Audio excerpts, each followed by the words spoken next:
Welcome to the latest episode of Circle Back. I'm your host, Sam Davidson. Circle Back again is brought to you through the generosity of the Beth and Randy Chase family. Here today with some of our newest Hall of Fame inductees, Max and Ben Goldberg. Guys, welcome to the show. Thank you great so to much. Be here. Thanks for having us. So we always start with the same question. Either of you, maybe it's the same answer since we're brothers here. Who was the first entrepreneur you ever remember knowing or meeting? I mean, for us, I think that we both would agree it was our father and our grandfather, both entrepreneurs in our own right. Our father was a true entrepreneur, and we really got to know those stories as we got older, and kind of just the determination and fierceness that he had, and actually a sign that he had in his office that his grandfather had in his office now we hang in our office, which is really special.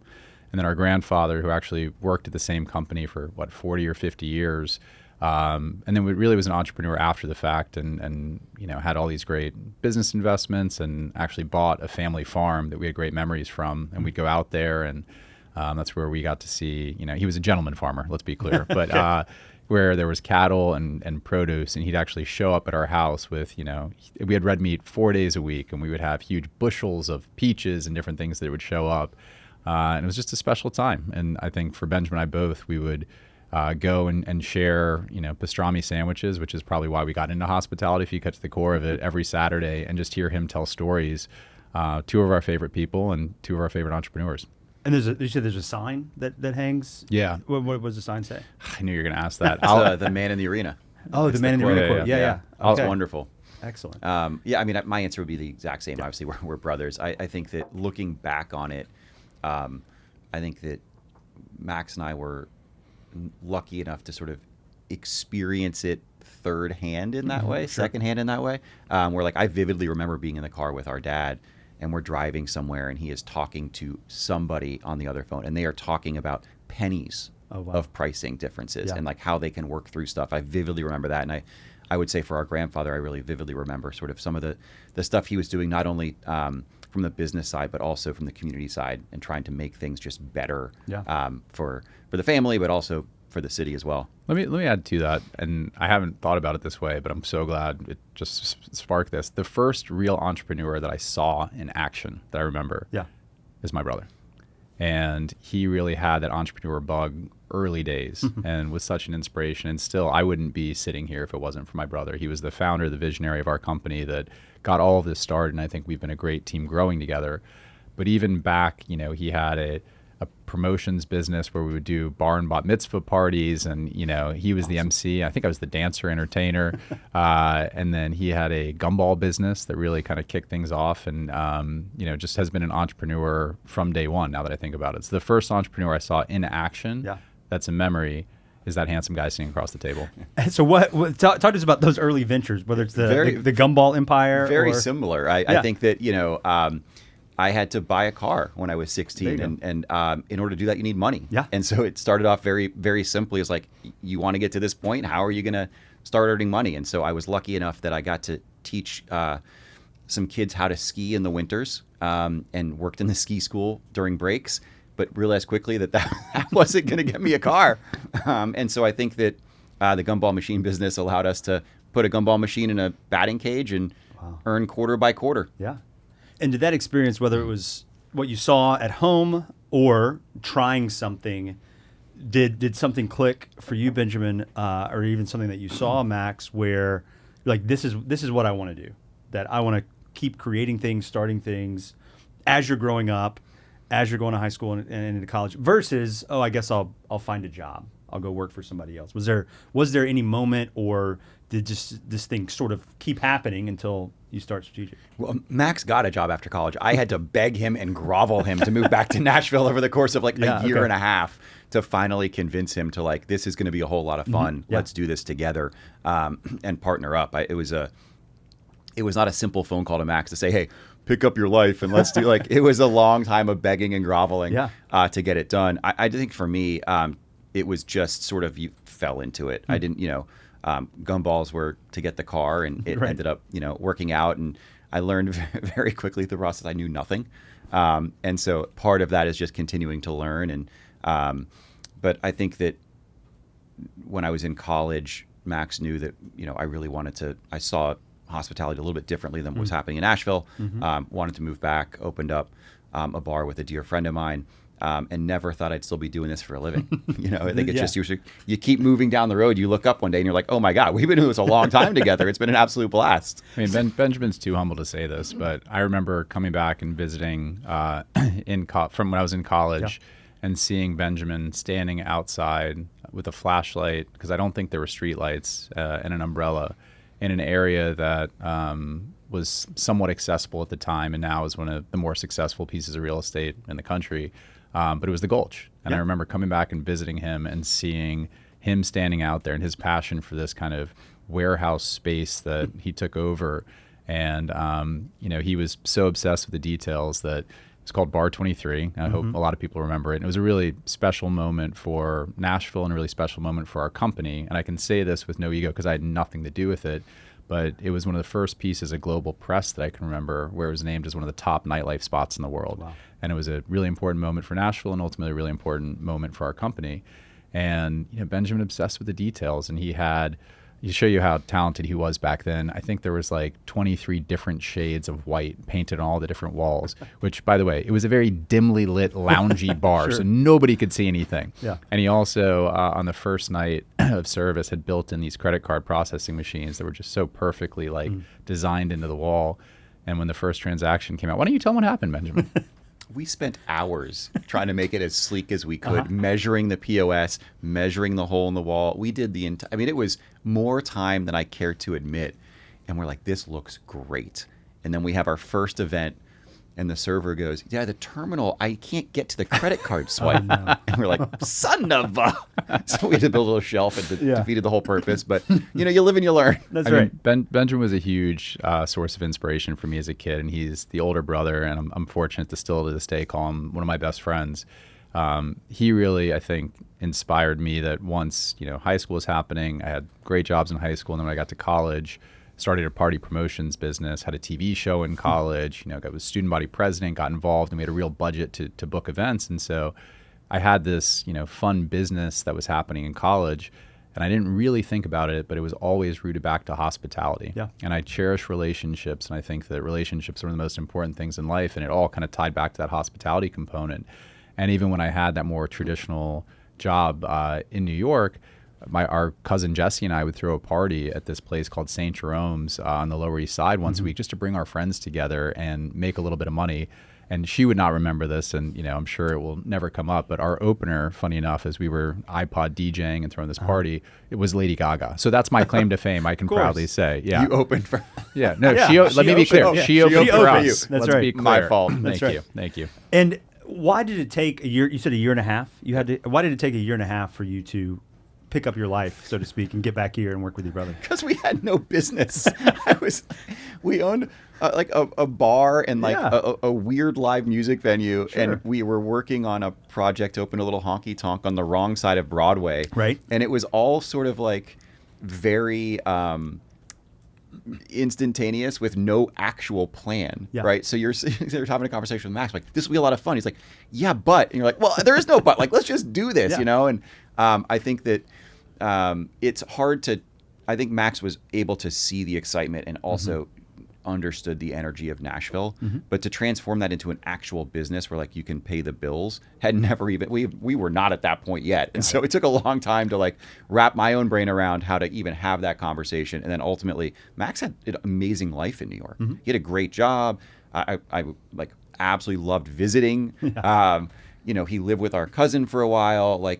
It's kind of hard to say, hey, come back and move to Nashville, to a city that was very different back then. And so not only was there no plan, not an actual real business, and Max was living the life, it wasn't a one-time conversation. This was, a lot of conversations over whiskey. It was really fun to have those conversations. And yes, there was hesitation because I did have a great job, a great career, and a more traditional path, and a girlfriend at the time who's now my wife, and it was a very special moment in time. But the opportunity and the thought to come back to a city that we grew up in and deeply care about, and be able to partner with someone who I completely trust and love, who's a best friend, and then to be able to create jobs in the city we grew up in, that was a huge source of motivation. And New York City, I think, is one of the greatest cities in the world. I knew it could always be there if things didn't work out, but the opportunity to partner up with Benjamin and try to do something meaningful for the city was the North Star for me. And so moving back was absolutely one of the best decisions I've ever made. My now wife actually took the picture of Benjamin and I signing our contract together, which is crazy. But it was a long discussion for us because you can stop being business partners, you can't stop being brothers. Right. And so the brother relationship was the most important thing. And our dad, when I was talking to him about this partnership, actually flew out to New York and took me to a great restaurant.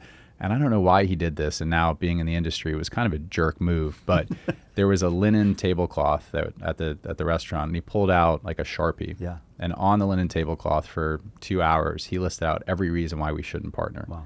And I said, I really appreciate that. Let me sleep on this, and I'll call you tomorrow. And after that dinner, I called him the next day, and I said, I really appreciate your perspective. I'm still going to do it. And he said, good. But it was one of those things where I think there was concern over the brother relationship, but it absolutely is one of the best decisions I've ever made to partner up with Benjamin, and we're celebrating 19 years this August.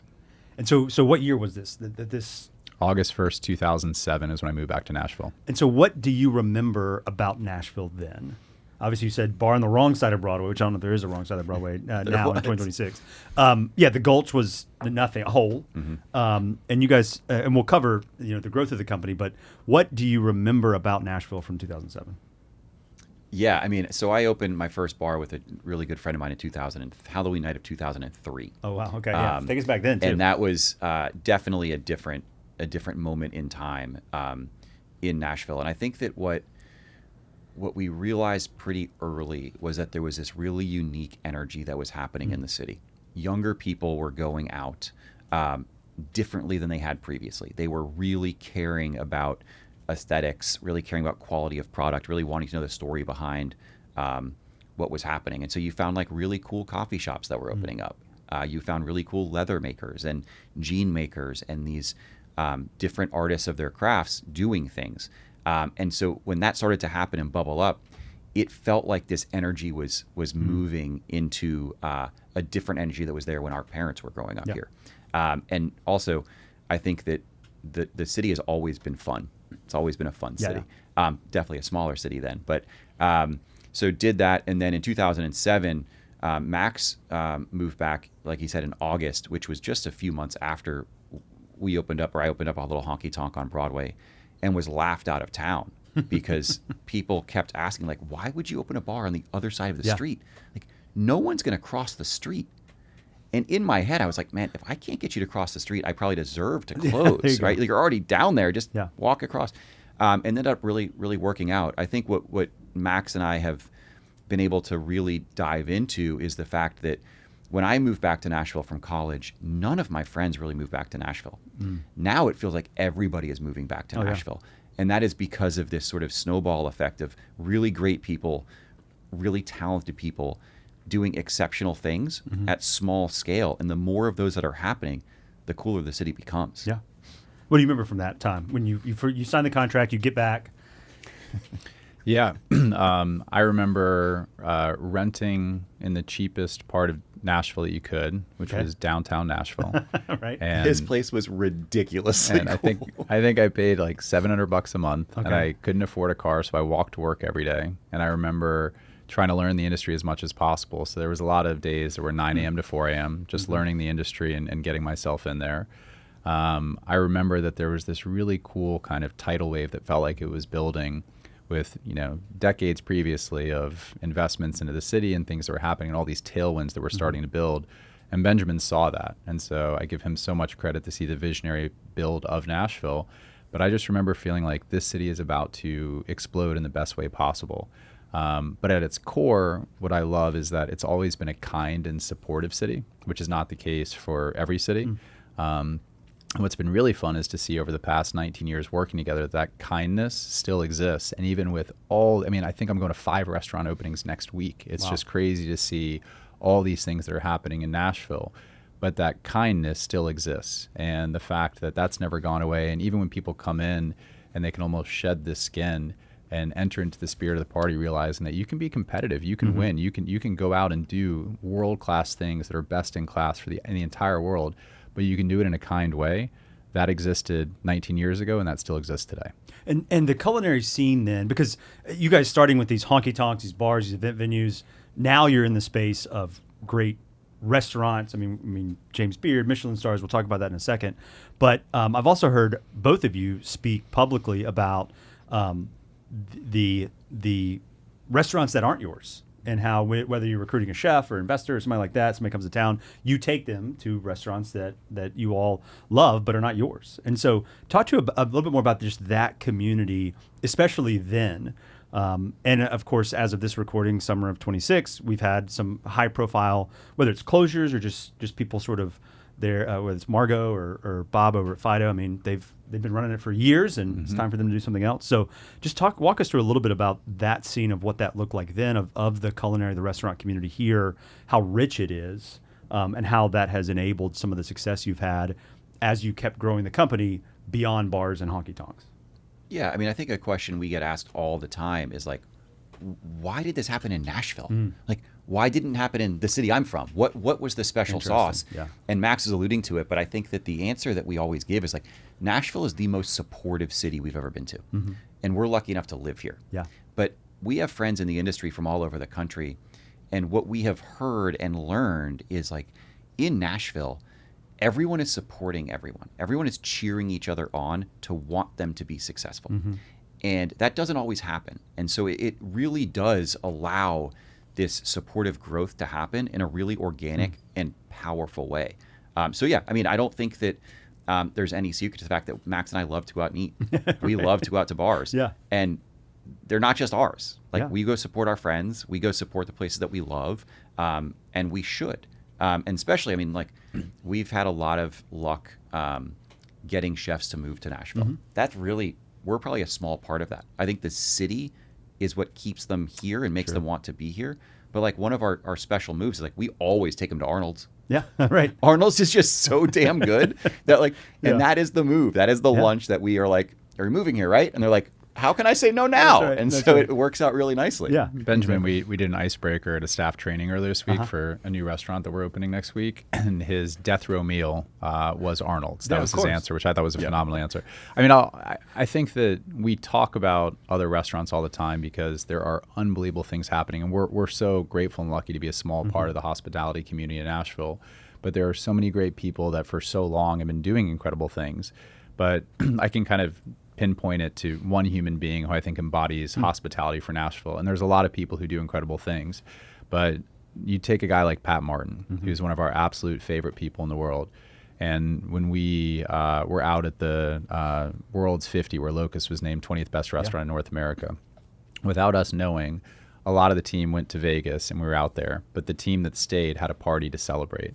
Pat Martin found out we were doing this and basically set up a pop-up Hugh Babies to feed the entire staff without us knowing. Yeah. That's Pat Martin. That's awesome. Even this past week at staff training, without us knowing, he coordinated to make sure that Martin's Barbecue was dropped off at our restaurant. It's kind of infuriating because Benjamin's daughter says Pat's Turkey and Martin's Barbecue is her favorite, and now my 3-year-old son says Pat's Turkey is his favorite. Yeah. So maybe we don't like Pat that much. Sure, right. But like someone like Pat, and there's a lot of Pats that exist in Nashville that all want to take care of each other. That doesn't happen in other cities. That doesn't always occur. There's a rising tide raises all ships, and we want to support and love each other. And I think there are people that come in who don't embody that, and they will struggle and close in Nashville. And then there are folks that come in from out of town, which we welcome and want to see Nashville continue to progress. Those that enter into the spirit of the party and really want to take care of the entire hospitality community, they'll do well here. Yeah. And I think we all support each other, like significantly. I'll never, the number of times that I've had to pick up the phone and ask a question or advice or a favor is uncountable at this point. And so I just try, if someone calls me, to pay it back, regardless of whether they're from Nashville or not from Nashville. And I think if everyone is doing that, really cool stuff happens. I mean, I vividly remember going to my first beer board meeting to get a beer license, not knowing a single thing of what was happening. And 2 different people pulled me aside and they were like, "You look petrified." And I was like, "I am." And they were like, "This is how this is going to work. and they showed me the agenda. They ran through everything, and they like took me under their wing. And I will never forget those moments from so many people that have like spoken, given advice, helped along the way, that I think that is a testament to how amazing the city is, because it wasn't 20 years ago that happened. That is every single day still happening. Yeah. It's pretty cool. And obviously, strategic hospitality now, when you told me, I think we were eating lunch last year, how many concepts you all own now. Well, first of all, tell the listeners how many it is. And it's not just restaurants, that as the company's grown, you have these support services that you guys have as well. So, and we're not going to walk through every single one that we've opened. We don't have enough time for that. But let's set the stage for the listeners of what the company looks like now. And I do want to go back and talk about some of these highlights and some of the lessons that you've learned, opening things, closing things, selling things, and all that kind of stuff. But first, tell us, where's the company at today in terms of number of concepts, employees, things like that? We'll answer that question. Okay, but great. To take it a little bit different, I think that for the first, I'd say 10 years of our partnership, Benjamin and I were very selfish in our openings. There was no distinct business plan. Like, we had financials, we understood how to make sure we could be profitable, but we really were just dreamers of what do we think would be a great addition to Nashville and what maybe exists in other markets that we want to bring here. Okay. And so for the first, I'd say 10 years, it was a very selfish endeavor of like what was exciting to us. And then we looked up and looked at each other and we thought, man, we have some of the most talented, incredible chefs and operators that now we get to work with every single day. We should go to them and see what they want to do. Wow. And so for the past almost decade, we've gone to those people and said, hey, how can we support you with some of the resources and systems and processes and try to help you be successful? And it's been one of the greatest things in the world where we have real equity ownership with our chef partners. It's been phenomenal for us. I think it's been great for them. And it's a difference of being an employee, even though we say everyone works with us, the difference of an employee versus an owner's perspective. And those are the restaurants that, have really done incredible. We're very fortunate. All of our places have done really well, but those have been exceptional where we get to help execute other people's visions. And, every one of those has gotten a Michelin Star or the James Beard Awards. I mean, these massive awards for our company and for Nashville. It's a testament to our team, like way more than us. It's a testament to the team that we get to work with these people and help them execute their vision. So it's been a pretty big pivot over the past 10 years, but it's been a great thing for us, and we're not going to change that strategy. Also, kind of organic when you think about it, right? So Max and I are younger, and we're trying to create spaces where we want to go. They're all consuming. The restaurant business bar, it's just brutal. And it's so hard that if you're going to spend that much time and effort, you really want to create a space where you want to go. And so Max and I were able to really dive deep on like, okay, where do we want to go? What does that look like to us? And then we look up and you're like, oh man, we are working with some of the most talented people we've ever met in our life. And then it's like, well, how do we keep growing with them? How do we keep talking about what that future holds? And it becomes this organic conversation. And I think going back to Nashville, like, it's really, really cool for us to be able to work with them. I think I was talking to somebody the other day and like, these folks can live anywhere in the world they want to live. They are that talented. They have chosen to stay in Nashville. That is not only because of us, that is because the city has grown and is dynamic. And I think that is so wonderfully cool to know that like we work with people every day that are so talented and they're choosing to spend time with us and with the city. Like, I feel honored and privileged every day I get to do it. And so, company size right now?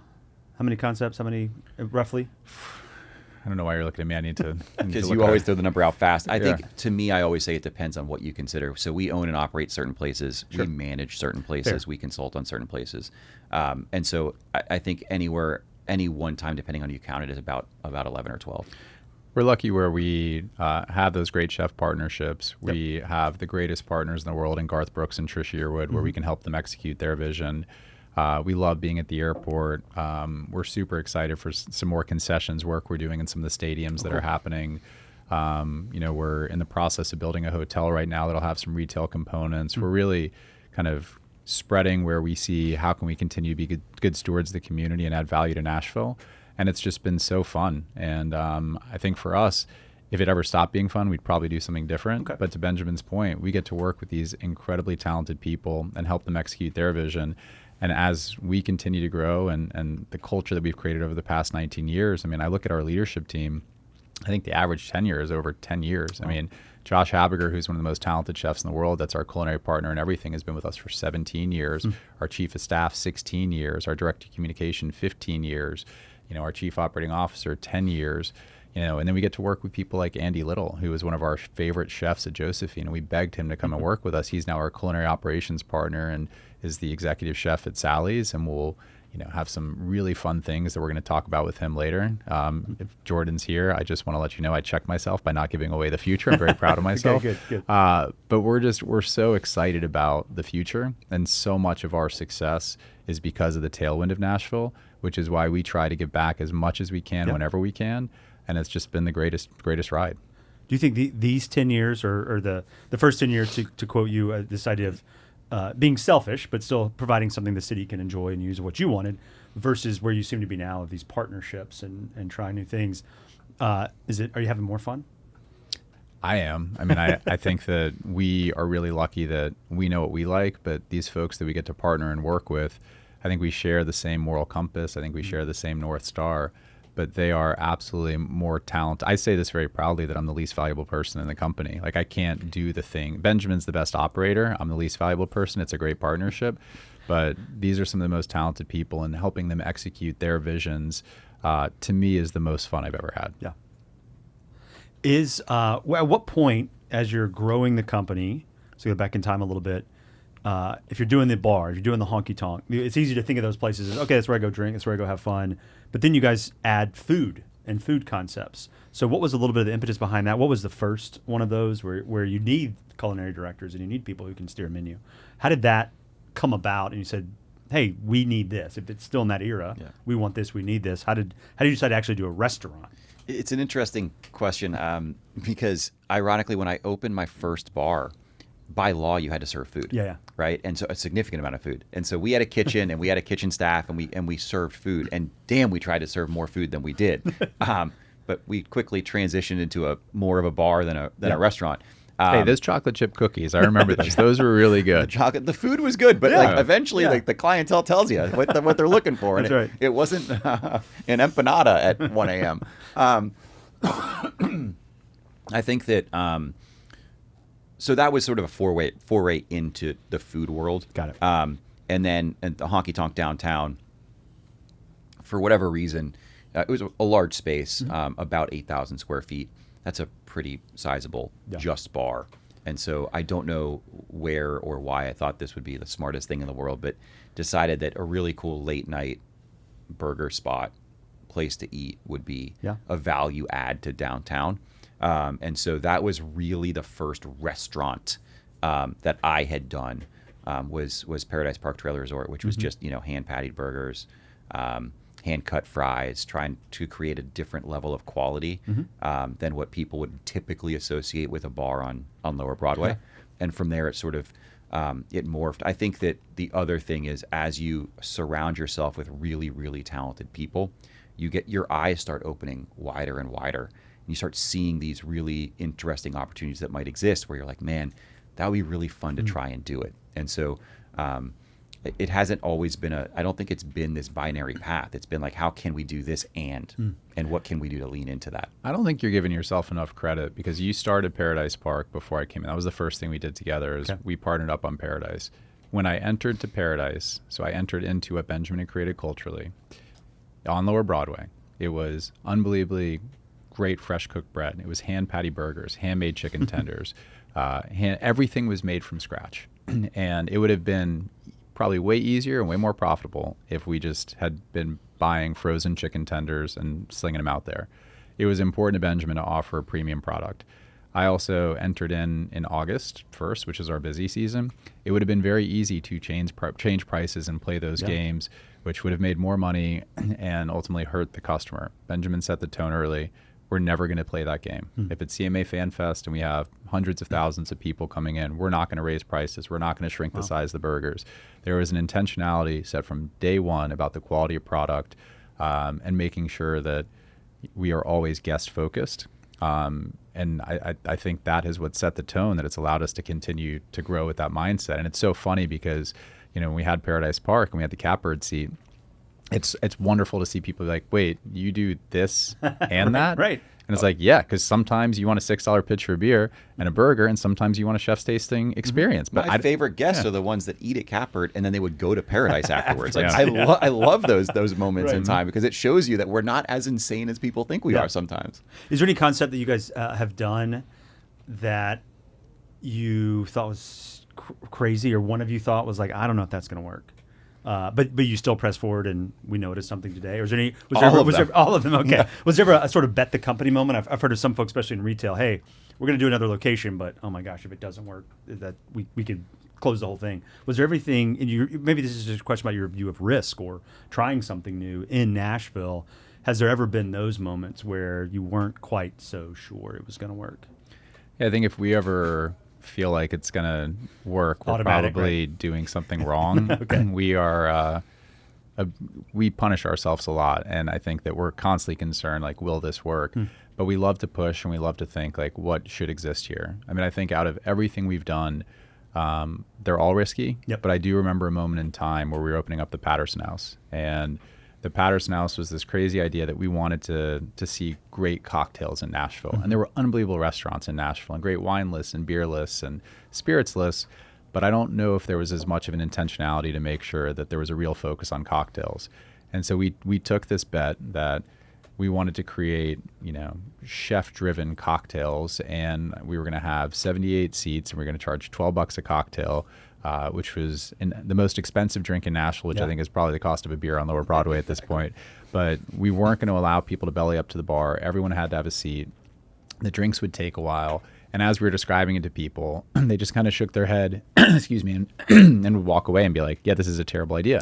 But what was so fun about that moment is that the Patterson House almost became like this disruptive moment in Nashville where people started to love cocktails, and every restaurant that started opening after that took the cocktail program more seriously. And I'm proud to say that we opened it up then, and here we are, 17, 18 years later, still making great cocktails that was inspired in that moment. Yeah. Look, the restaurant business is so dumb. It's so dumb. I tell people this all the time. You spend years of your life working on a project, and you spend all the money, and you hope somebody walks through the door. Yeah. Like, that is insane. Most businesses can start and they're like, I'm going to start, it's just me, I'm going to get a few clients, and I'm going to grow. You are going full bore into the unknown in restaurants. This is actually Benjamin's motivational talk he's giving at the Restaurant Association coming up. Like, I'm inspired right now. I just want to run through a brick wall for hospitality. Is there one that you're worried about doesn't work? Every single one. Yeah. And you wake up every day wondering, is anyone going to show up today? Like, it's a crazy, wild journey. But I think we spoke about it earlier. The payoff is so great when you build intentional, wonderful relationships with people that get to use your spaces and create core lifelong memories for them. I mean, one of the things that I'll never forget is Max has this amazing innate ability to break down whatever barrier may exist and truly connect with somebody. And we had just opened a restaurant, and we had a regular that would come in, and Max one day just noticed she was slightly off and was like, hey, what's going on? Is everything okay? She's like, yeah, everyth's good. And Max was like, dug just a little bit deeper. And I get goosebumps telling the story. And she goes, hey, I just want to let you know, thank you so much for asking. I'm meeting my dad for the first time. And there's nowhere else I would rather do it than here. Wow. That's why we do this. For moments like that where somebody opens up just a little bit, and now this person that we didn't know at all has a core memory for their entire life that's centered around this insanely dumb restaurant thing. And I think that's just so special to have the opportunity to be a part of for people. That's why we keep doing it. Yeah. We're not like a traditional business plan math company. We're doing it for those moments to our core. So with that in mind, let's talk about placemaking a little bit. Because for you to say that, and all of us probably, everybody listening, probably has some similar, for themselves. I met somebody who was a first date. It was a last date. Yeah. It was, whatever these events are, milestones, you're mourning, you're celebrating. And then they happen at restaurants. They happen at bars. They happen in these places. In a world now where people are lonelier than ever, these digital tools that promise to connect us often don't. The need to convene and do that is important. Talk to me a little bit about that concept, but especially where you chose to go. Again, wrong side of Broadway, Gulch. You guys opened Pinewood next to us when we were both coming out of the ground in these abandoned buildings that were that nobody wanted to go near. And now we look out the window and we see economic development kind of one-on-one happen. So why did you choose those places? Because of cost? Did you choose them because you thought they were cool but nobody else did? And that may not be the strategy now, or it's hard to do now with Nashville growing, but the sense of place, but specifically where that place is, how has that factored into your growth over these years? Yeah, I think for us, we fall in love with a idea, a partner, a concept first. Okay. And then we go out and think, where can we put this business? And I do think that we try to be as financially responsible as we can. And so we will find areas that are maybe off the beaten path a little bit and try to be first movers into that area, whether it's an unbelievably long lease deal or we're able to purchase the building. And so for us, I think we really try to head where the puck is going, not where it is today, which allows us to spend those dollars on the guest experience. And, we really loved Pine when we opened it up next door to here because you guys were here. And we were creating a third space for entrepreneurs and makers in the creative class that didn't want just home or work. They wanted this third space. And it was a great business. And, we were thrilled to sell it a few years ago. But it was such a special moment in time to have that. Bastion was Josh Habiger, who said, hey, I've got this cool building I want to show you guys in this area called Wedgwood, Houston. I grew up in Nashville. I don't know if I've ever heard of Wedgwood, Houston at the time. Same. Josh drove us to that. For Locust, a building we bought in 12 South, we saw the momentum of 12 South building. And Benjamin is one of the hardest workers I've ever met. And we had this opportunity. He lived in 12 South. And so I said, hey, dude, we should buy this building so we can put our office space here so you can go home for lunch and dinner with your kids. He was like, great idea. Great deal in the building. And then he moved 6 months later to Oak Hill. So that's how smart we are. Sure. But really, I think for us, we want to fall in love with an area, make sure that the neighbors want us there, that the community wants us, and then try to find the best building we possibly can so that all the focus goes on to the guest experience. Yeah, I think it's also, a lot of it has to do with the right people at the table. Fair. And you really need the right partners. And those partners are oftentimes landlords, developers, people that own buildings. And I think every developer says, I want a restaurant. And to be honest with you, they actually don't want a restaurant. They want what comes with a restaurant, but not the bad side of a restaurant, the trash and the grease traps and the staff smoking out back, all of those things. And I think that it really, it requires special people to sit around a table and have honest conversations about how to make not just one thing work, but a community work. And we've been so lucky to be around tables with folks like that. I will say that there's certain people that come into your orbit that change everything. And for us, that was Burt Matthews and Jody Moody.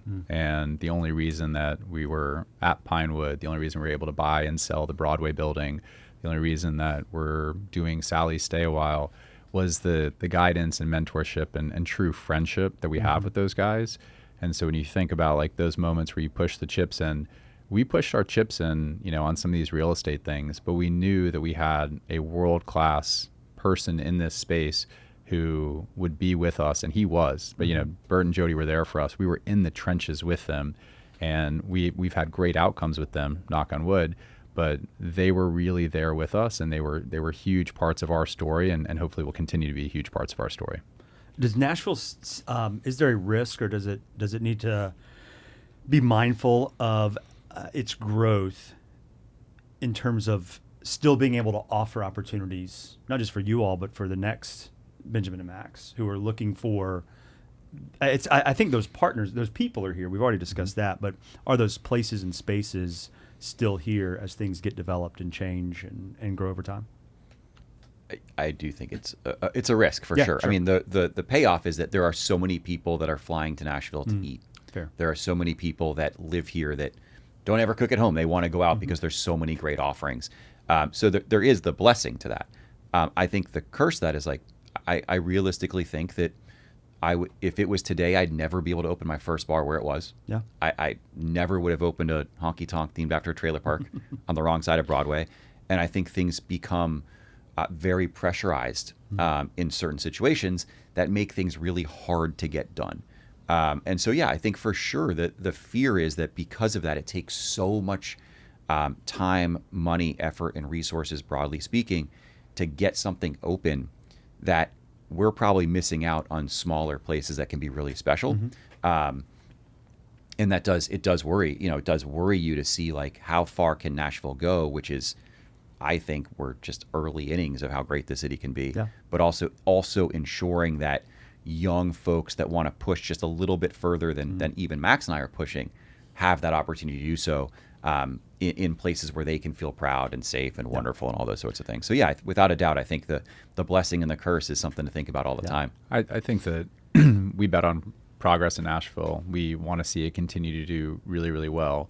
I think that a huge part of this growth will also be celebrating the people who are on the Mount Rushmore of hospitality. And you mentioned, Margot earlier. Yeah. That was a huge moment for Nashville. And, it's great. I'm so happy for her and her family, but it sucks for the city that restaurant's closing, right? But like, she is on the Mount Rushmore, in my opinion, of hospitality in Nashville. And so I think we're so lucky to have the benefit of all this momentum, all these people come visiting, and we're fortunate to travel or have groups come in and be like, how is Nashville having this much of a tailwind?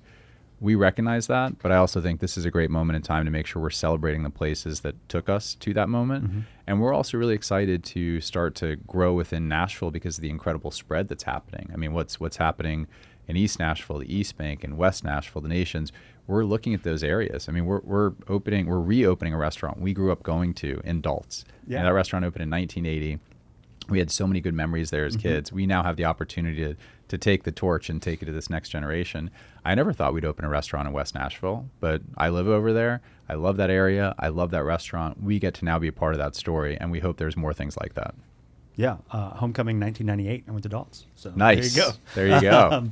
So as we round out here, we're obviously so excited to induct you guys into our Hall of Fame this October at our next awards. Part of that isn't just the business success that you've had, but it's also the community. This podcast is called Circle Back. You guys have done that in giving back to the community. You've talked a little bit about that, but I want to let the audience hear more of that. Because you serve on boards. Max, you're on our board currently. You all have been involved at your kids' schools, and I know that with the CVC and State Workforce Board, all these things that you guys show up for. You speak, you offer your time. Why has that been for each of you an important part of how you're doing your business, as opposed to once we exit, once we're not so busy, once we're not opening anything new, then we can get back? Why is integrating that in what seems to be your day-to-day? Why has that been important for you all? I think two things. Yeah. One is I don't view giving back as it relates to business in any way, shape, or form. I view them as different, right? Yeah. And I think our parents raised us well to give back to a community. I think our grandparents raised us well to give back to a community. And so that has always been in our core. I will also tell you that I have, and I referenced this earlier, I know I have personally called hundreds of people for advice and for time and for guidance and mentorship and learning moments, that if I did not pay those back, I would be such an asshole. Right. And so I know that to Max's core and to my core, we want to do whatever we can do to make the city where we live, where our families live, as great as it possibly can be. Also, that is just a part of that process. And then also knowing that, Max and I beg and grovel all the time for advice and help and tutoring. And at some point when someone calls, you pick up the phone and you say, whatever it is, the answer is going to be yes. Yeah. I just want to point out for our mother, Benjamin said a bad word and not me. So thank you, Mom. That's right. Yeah. That's right. I think for me, as the entrepreneur's journey, it's earning, learning, and returning. And I think that for Benjamin and I, we're in every phase right now. And I don't take it lightly that we have the opportunity to serve on boards and to try to have what we've learned over the past 19 years together and see how it can apply and maybe be a benefit to that industry. And I'm very selfish in that board serving, that I know my lane of what I know very specifically. And I really try to tie it into hospitality, the real estate, the impact that food and drink can have on a community and how important it is. And I really stay in my lane and try to offer that benefit. And it's been a huge joy being able to be at the table and be able to contribute to those things. And so much of our success, as I talked about earlier, is because of this incredible city. And so the opportunity to do anything we can to continue to be a part of that and try to support. And I do think give back, because we are in debt to the city in that regard, is why I take that time and why I'm humbled to be at these tables. And I mean, the reality is, I'm sure, Benjamin, you feel this way too. Like, I still have huge imposter syndrome when I'm sitting at these tables with these incredible folks. And, you know, the fact that we get to be there as theoretical experts in our field, it's a huge joy. And I also hope that it creates, you know, a guiding North Star for my two boys, that they can see what their dad has done. And I hope I can inspire them to go so far past what we've ever done. And so it's always forward thinking for the city. And then also, now that I'm a newer father with a 3-year-old and a 6-month-old, what can I do for my children to try to set the tone? Yeah. I also say it's funny when you say, giving back? Sure. I mean, I think it's giving back in one way, but I think when Max and I are like lucky enough to be hanging out with people and they're telling us what they're doing, like, oh man, that sounds amazing. How can we help? And I think we view it as like getting to do really cool stuff with really great people. Yeah. It's not, it plays out to be what some people consider to be giving back. But at the end of the day, it's because Max and I are passionate about it, and we just want to be with really wonderful people doing really wonderful things. That's kind of the mantra. And so much of life, I think, is showing up. And I think the proximity to these different perspectives, you know, like Governor Lee appointed me to the Workforce Development Board. I'm surrounded by peers and these incredible folks that I get proximity to different perspectives from different parts of the state. I love that. You know, sitting on your board and looking at the different folks around the table, I'm inspired by what these folks have accomplished. Same with the NCBC board, with Oz Arts. Like, you're exposed to these different folks. And I think that proximity is so important, and never in time we had more important of bringing people together who have difference of opinions and actually having those conversations. And I think it happens at the board level, and I think that can be applied into what will continue to push the city forward.